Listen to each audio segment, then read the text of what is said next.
Hey everyone, welcome back to my channel, Planning with Bree. Um, if this is your first time here, thank you for clicking this video. In this video, I'm going to be showing you my spreads for Fervent. I've been reading this book. If you haven't seen my welcome to my channel video, I will leave it in the cards somewhere up there. And you can click that, and I'll be talking about how I use my prayer journal, which is different from my prayer binder. But anyway, we're not going to get into that in this video. So I'm almost done with this book, Fervent. Actually, by the time you guys see this video, I will be done with this book, and I will be showing you two different spreads. I'll be showing you my chapter 9 spread, as well as my chapter 10 spread for the last two chapters of the book Fervent. I've really been enjoying this book. I've been enjoying creating spreads for this book, just so I have something to look back on and reflect on each chapter, as well as catch all of my notes and major keys and things that God has spoken to me throughout this book, throughout reading this book. So yeah. I will pass you guys off to the voiceover and stay tuned for another video next Tuesday. Be sure to like, share, and subscribe, and I'll see you guys next week. Bye.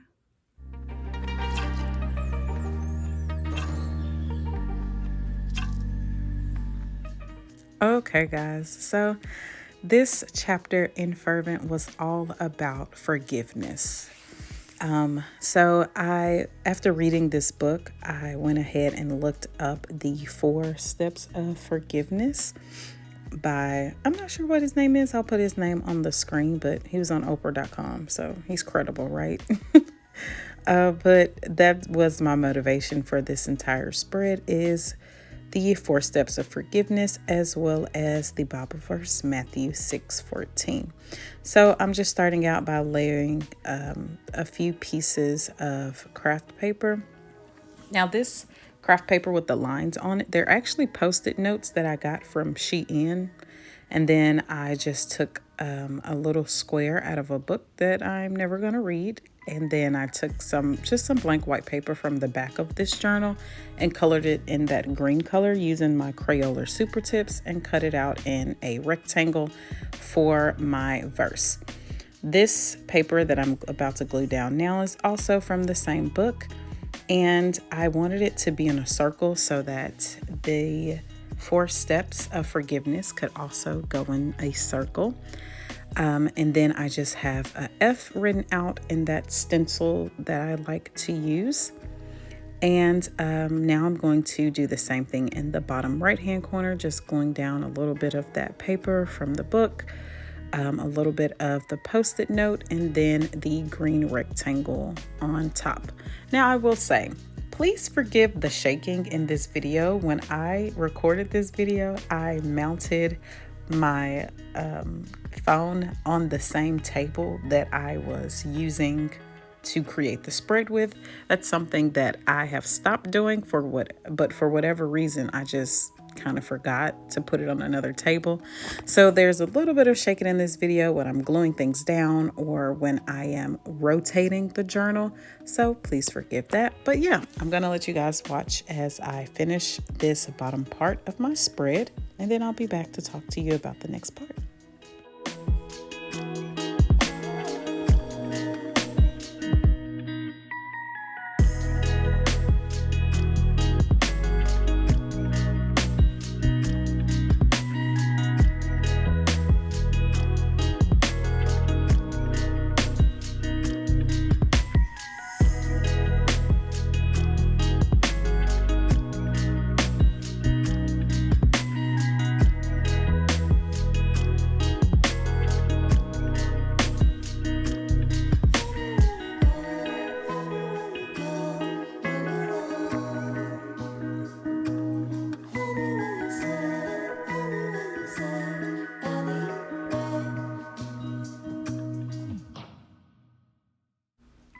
Okay, so now I'm going to take that same green from my Crayola Super Tips and just fill in that letter F. I chose this green because, one, I really think that green represents calmness. Blue does too, but blue wouldn't show up on this craft paper, so I went with green. And I like this color green. I was originally going to use the darkest green, but to be honest, I couldn't find it at the time. But I really like how this green turned out. I think the darker green would have been too dark, so I'm excited about it. And then after I fill this in, I'm going to go in with the black marker from my Cali art set and fill in the words around the F as well as the footsteps. Well, first I'm going to outline the F in black, and then I'm going to go around and color in the footsteps. So I chose the footsteps just as a little doodle drawing around the F, just because of the word steps. These are the 4 steps to forgiveness. And these little footprints weren't that hard to draw. I practiced a little bit on a separate sheet of paper just to kind of get the overall gist of how to draw them. And then after that, I just went in and sketched it with my pencil so that I know where each one of them would lay and where I wanted to put them.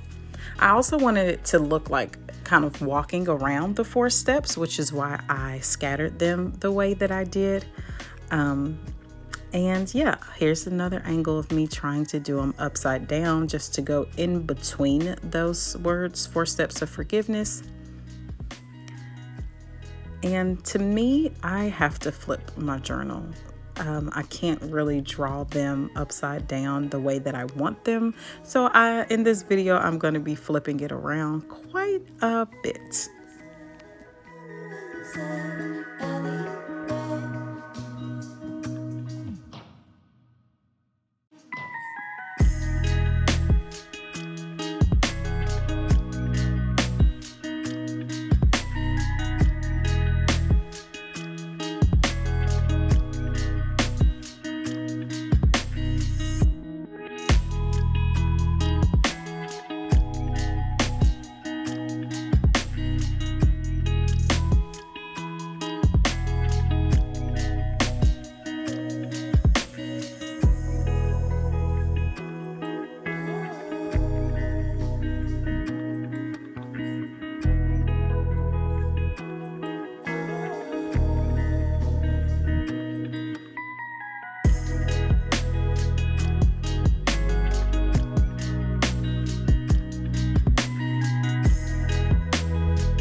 So now you're going to see me go in and color the 4 circles for the 4 steps of forgiveness by Dr. Ned Hallowell, or Hallowell.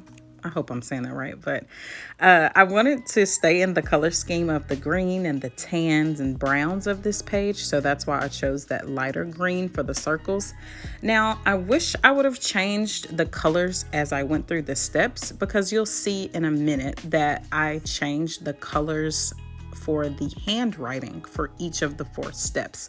So I kind of wish I would have changed the colors of the circles, but it's all good. It's still cute. So the 4 steps that I'm writing in is step 1, acknowledge the pain. Step 2 is relive and reflect. And it also says that you should have empathy for whoever that you're trying to forgive. Like, put yourself in their shoes and kind of understand what they were going through when they made the decision to do whatever they did. Step 3 is to work it out.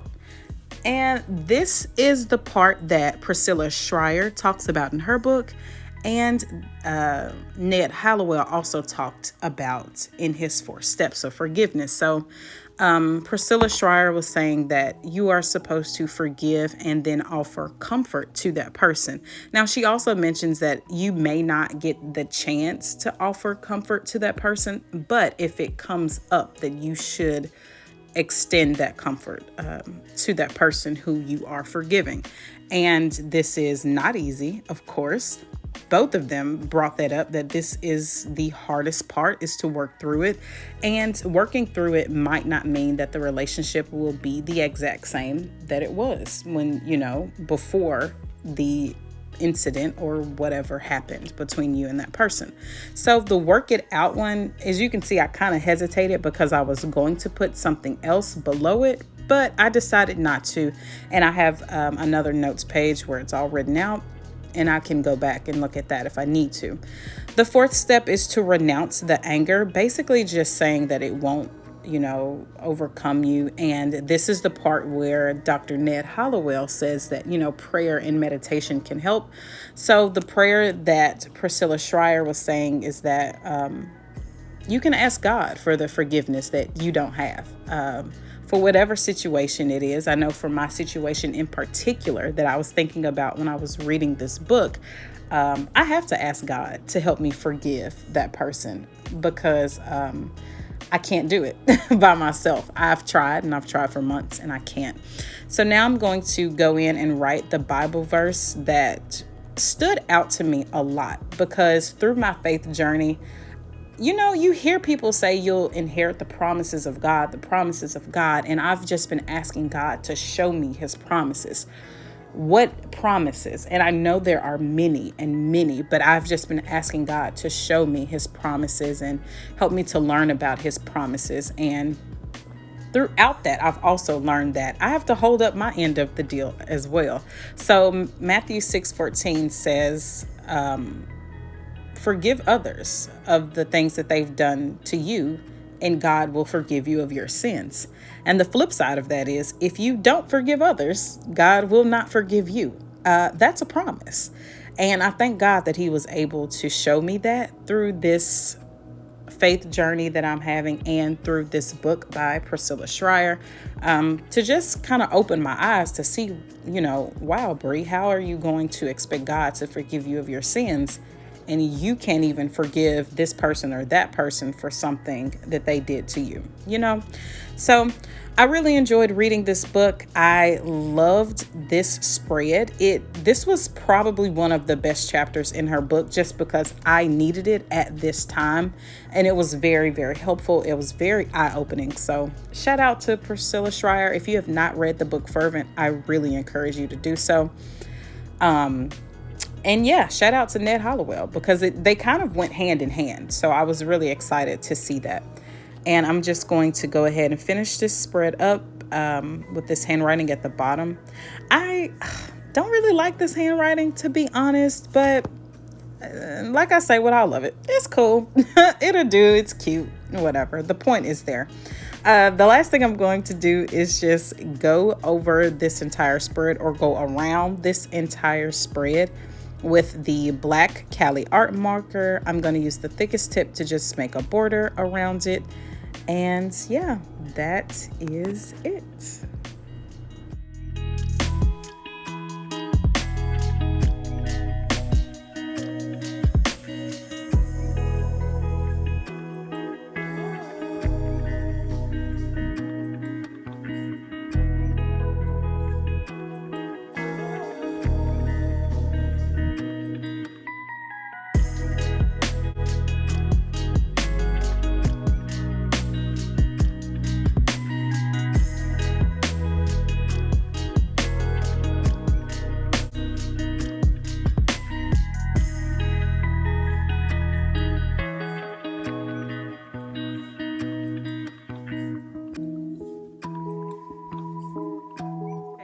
that you have seen both of my spreads for Fervent.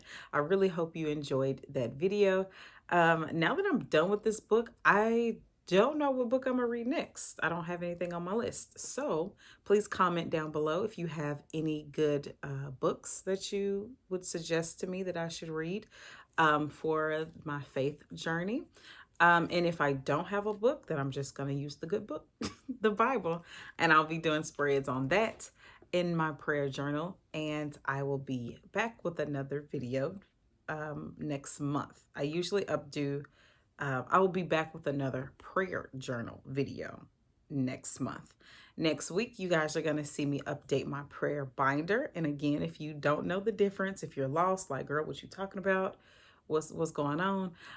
Please follow the link in the cards to see my welcome to my channel video where I explain the difference in what I do in each one of them. But yeah, so that was the final. Oh, girl, she upside down. That was the final 2 spreads for the book Fervent in my prayer journal. And I will be back next week to show you guys how I update my prayer binder. Don't be confused, girl. Okay, I'll see you guys next week. Bye.